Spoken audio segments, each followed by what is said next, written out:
I just wanted to know, because you haven't really offered us like an alternative point of view, I really want to know what your ideology is, what you think the purpose of existence is, and what the point of your life is. Well, I don't think there is any point to our existence if by that you mean external to human beings, if you mean ultimate, if you mean where we are finally going in the long run. I don't think there is any such. There is no answer to that. I believe that life is arbitrary and capricious and meaningless from a point of view outside of human society. But I think that what matters is our view inside, the subjective view, and I think it's very important that we treat each other well, that we live a good, rich life. I said much earlier that I disagreed with Hamza's characterization of what I think the atheist view of life is. And I think the atheist view of life is you only get one, you better do it right. And the way you do it right is to pay attention to your fellow man, be respectful of your fellow man, be interested in your fellow man and fellow woman's ideas, principles, that you be gracious, that you be hospitable. Well, I am very much a secular humanist as well as an atheist. But why? Why? Because that gives me a richer, fuller life, and those that I have come to love and care about a richer, fuller life. And human life is worthwhile and valuable and worth protecting and interesting from the subjective point of view of human beings. You do have to start with a principle or two, and you have to accept those principles, but you can't expect them to be absolute grounding. That won't work. You start with the principle that you should do no unnecessary harm, as the Christians put it, do unto others as you would have them do unto you. And there are variations of that in almost every human culture we know anything about. Confucian China, and I'm sure there is in Islam as well. I'm just going to be very quick on just my 10 cents on that.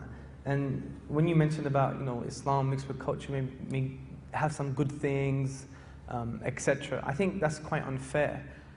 I mean, atheists can be good people, so can humanists. But I would argue, since there's no moral driving force, no moral motivation, you're less likely to be.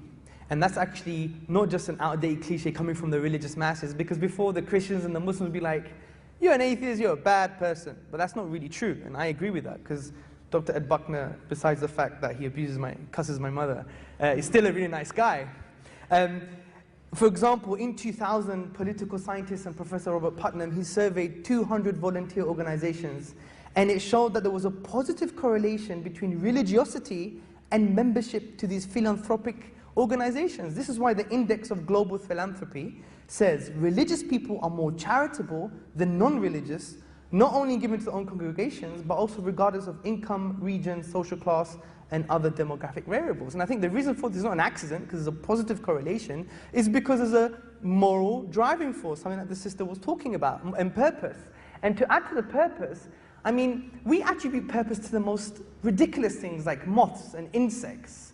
For example, there's a particular moth that its job is to eat the excrement of a moth above it when it's drinking the sap of a particular tree. Now, if there was moth genocide and we killed 6 million moths, we wouldn't really care. But we attribute purpose, which is almost like the toilet of the first moth. But we want to attribute something purpose to ourselves that's more dynamic and has something more creative.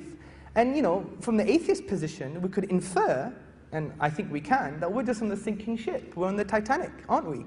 Because the universe is going to die out one day. It's going to suffer a heat death. Nothing's going to happen. So we're in the Titanic. What's the point of reshuffling the deck chair or shaking the hand of an old woman or giving her a glass of milk or whatever she drinks? But the point is there...